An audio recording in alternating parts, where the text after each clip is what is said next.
नमस्ते। आज का हमारा टॉपिक है स्थूल निकायों के मध्य ऊर्जा वितरण, that means distribution of energy between macroscopic systems.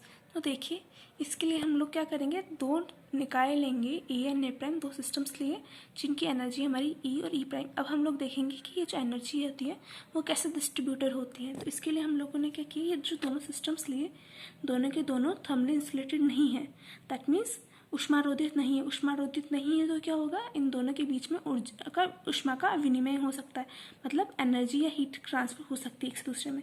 But external parameters जो होते हैं हमारे सिस्टम के वो कांस्टेंट है, मतलब बाह्य प्राचल जो है हमारे वो नियत है, इसलिए इसमें ओनली थर्मल इंटरेक्शन होगा, मैकेनिकल इंटरेक्शन नहीं होगा। राइट, मतलब सिर्फ ऊष्मीय अन्योन्य क्रियाएं होगी, हमारी यांत्रिक अन्योन्य क्रियाएं नहीं होगी इसमें। तो देखिए, ए और ए प्राइम से जो सिस्टम बनाता ए स्टार, वो क्या होता था हमारा आइसोलेटेड सिस्टम, विलगित निकाय, इसलिए उसकी एनर्जी होगी स्टार, वो भी हमारी कांस्टेंट होगी। राइट, अब यदि हम लोगों ने ए और ए प्राइम जो लिए हैं वो दोनों के दोनों इक्विलिब्रियम में है, साम्यावस्था में है, तो इसका जो ए स्टार होगा वो भी साम्यावस्था में होगा, दैट मीन्स इक्विलिब्रियम में होगा। जो जॉइंट सिस्टम होगा हमारा संयुक्त निकाय, वो भी हमारा इक्विलिब्रियम में होगा। तो देखिए, यदि हमारे ए की जो एनर्जी वो ई है, तो ए प्राइम की एनर्जी कितनी होगी, ई स्टार माइनस ई के इक्वल। राइट, इससे हम लोग देख सकते हैं ई प्राइम क्या जो है ई स्टार माइनस ई के इक्वल, जो कि क्या थी, ए प्राइम जो सिस्टम है हमारा उसकी एनर्जी। तो देखिए, क्योंकि ये जो है हमारी ओनली एनर्जी पे डिपेंड कर रहा है, एनर्जी जो सिस्टम की वो दूसरे की एनर्जी पे डिपेंड कर रही है, इसलिए हम लोग बोल सकते हैं कि जो इसकी एक्सेसिबल स्टेट्स होगी, मतलब अभिगम्य अवस्थाओं की जो संख्या होगी हमारी, वो ओनली एंड ओनली एनर्जी पर डिपेंड करेगी।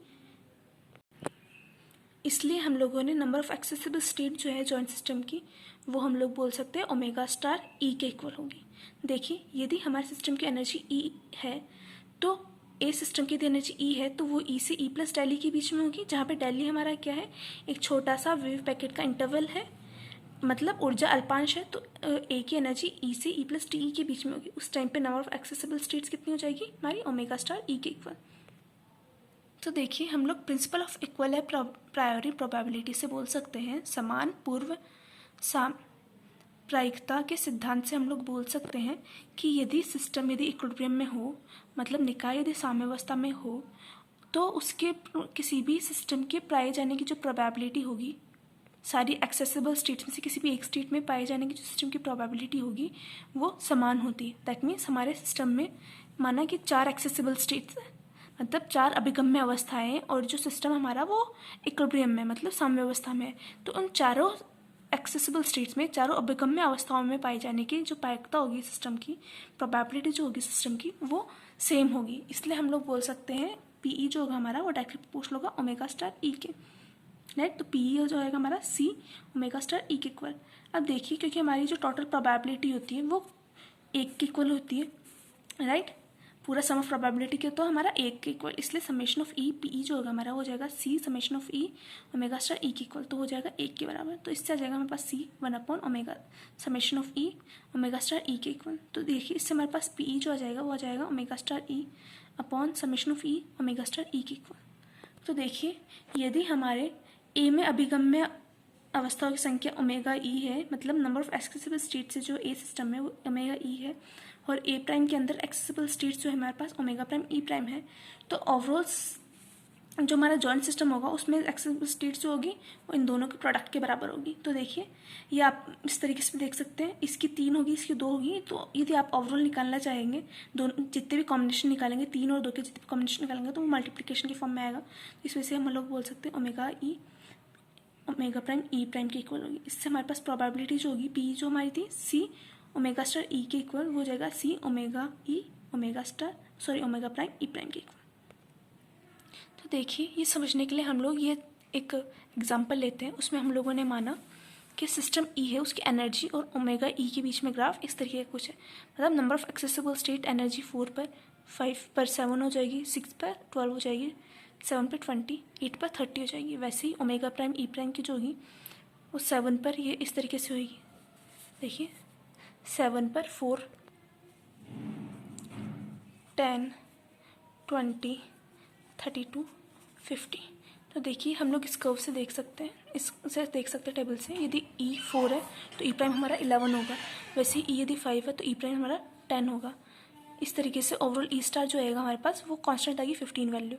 तो ओमेगा ई की वैल्यू हम लोगों ने ग्राफ से ले ली, ओमेगा प्राइम ई प्राइम की वैल्यू भी हम लोगों ने ग्राफ से ले ली। तो ओमेगा स्टार ई क्या होता था हमारा, इन दोनों का प्रोडक्ट होता था। तो 3 × 50 150 इस तरीके से हम लोग लिख देंगे ये वाला।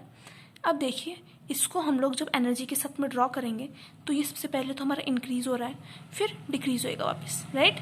दैट मीन्स हमारा जो प्रोबेबिलिटी का ग्राफ होगा वो कुछ इस तरीके का होगा, जहाँ पे ये जब प्रोबेबिलिटी सबसे ज़्यादा होती है उसको हम लोग बोलते हैं साम्यावस्था वाली, राइट। तो देखिए हम लोग यहाँ पे देख सकते हैं एनर्जी ई के इंक्रीज होने से प्रोबेबिलिटी सबसे पहले तो बहुत बढ़ रही है, फिर अधिकतम पे जाकर कम हो रही है। तो इसका रीज़न हम लोग इस तरीके से भी दे सकते हैं कि देखिए जैसे जैसे एनर्जी इंक्रीज होगी सिस्टम की, तो यदि एनर्जी पर डिग्री ऑफ फ्रीडम हमारी कम भी है तो भी क्योंकि डिग्री ऑफ फ्रीडम बहुत ज़्यादा होगी, मतलब स्वतंत्रता की कोटि बहुत ज़्यादा होगी निकाय की, इस वजह से एनर्जी रैपिडली इंक्रीज होगी। लेकिन देखिए जैसे जैसे एनर्जी ई के इंक्रीज हो रही है इस वजह से स्वतंत्रता की कोटि ज़्यादा, इसलिए एनर्जी वो बढ़ेगी वैसे ही, लेकिन ई प्राइम पे जो है हमारी वो एनर्जी घट रही है, राइट। तो इसकी वजह से बढ़ रही है, इसकी वजह से घट रही है, तो इसलिए ओवरऑल हमारी एक बार ऊपर जाएगी फिर कांस्टेंट पे आने के बाद में वो वापस से डिक्रीज होगी। इस तरीके का ग्राफ हम लोग को मिलेगा।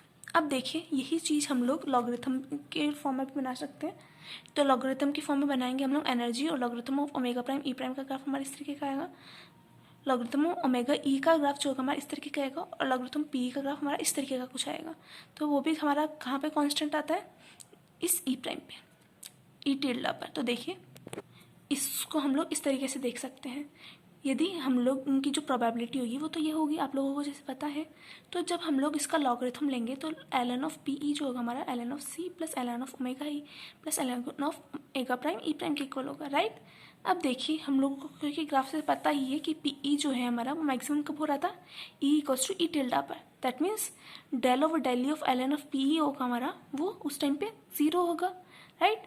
तो हम लोग क्या करेंगे, इस वाली जो इक्वेशन हम लोग इसको डिफ्रेंशिएट करेंगे, फिर उसको इक्वल टू 0 रख देंगे। तो देखिए हम लोगों ने किया del over del E ln of P E plus del equals to del over del E ln of C plus del over del E ln of omega E plus del over del E ln of omega prime E prime, इसको हम लोग equal to 0 रख देंगे, right. तो इससे देखिए क्योंकि हमें पता है कि सी तो हमारा कांस्टेंट था, तो इसका जो डिफ्रेंशिएशन होगा मतलब अवकलन होगा वो 0 होएगा। और del E prime over del E जो है हमारा वो इस तरीके से लिख सकते हैं del over del E E star minus E के इक्वल। अब del E star over del E तो हमारा 0 होगा क्योंकि ई स्टार कांस्टेंट है, तो हमारे पास हो जाएगा माइनस डेली ओवर डेली, तो हो जाएगा -1 के इक्वल। तो इससे हम लोग देखिए इस इक्वेशन में ये रख सकते हैं वैल्यूज़। तो हमारे पास हो जाएगा del over del E ln of P E equals to इस जगह पे 0 plus del over del E ln of omega E plus देखिए ये डेली था तो हम इसमें into del E prime over del E prime कर सकते हैं, यहाँ पर into del E prime upon del E prime, right. तो इससे हमारे पास जाएगा del over del E prime ln of omega prime E prime del E prime over daily equals to 0, right. अब देखिए ये वाली जो वैल्यू हमारी वो -1 के इक्वल है, तो -1 हम रख देंगे, तो हमारे पास ऑफ आ जाएगा del over del E ln of omega E equals to del over del E prime ln of omega prime E prime के इक्वल। अब देखिए यदि इस टर्म को हम लोग बीटा ई लिख देते हैं और इस टर्म को हम लोग बीटा प्राइम ई लिख देते हैं, तो अधिकतम प्रायिकता की अवस्था में हमारे पास क्या होगा, बीटा ई टिल्डा जो होगा हमारे पास वो बीटा प्राइम ई टिल्डा के बराबर होगा, राइट। तो इस इक्वेशन को हम लोग बोलते हैं fundamental relation for thermal interaction in equilibrium, मतलब साम्यावस्था में ऊष्मीय अन्योन्य क्रिया के लिए ये हम लोग ये मौलिक संबंध होता है। देखिए ये जो संबंध है हमारा, इसी के थ्रू हम लोग इक्विलिब्रियम को बताएंगे, इसी के थ्रू हम लोग जीरोथ लॉ जो है थर्मोडायनामिक्स उसको एक्सप्लेन करेंगे, इसी के थ्रू हम लोग और भी बहुत सारी चीज़ें निकालेंगे, एंट्रोपी वगैरह की डेफिनेशंस वगैरह में भी यही काम में आएगा ये वाली इक्वेशंस। तो देखिए इसलिए ये वाला जो हमारा है वो बहुत ही इंपॉर्टेंट है। अब देखिए इसके बाद में हम लोग एक क्वेश्चन देती हूँ मैं आप लोगों को, वो ये है prove that in state of maximum probability in the system beta equals to beta prime व beta equals to del over del E ln of omega E. ये क्वेश्चन इंपॉर्टेंट है, इसको आप लोग सॉल्व करिए कॉपी में। सिद्ध कीजिए कि अधिकतम प्रायिकता की अवस्था में निकाय में beta equals to beta prime होगा, जहां बीटा जो होता है हमारा del over del E ln of omega E के इक्वल होता है। आज के लिए इतना ही, थैंक यू।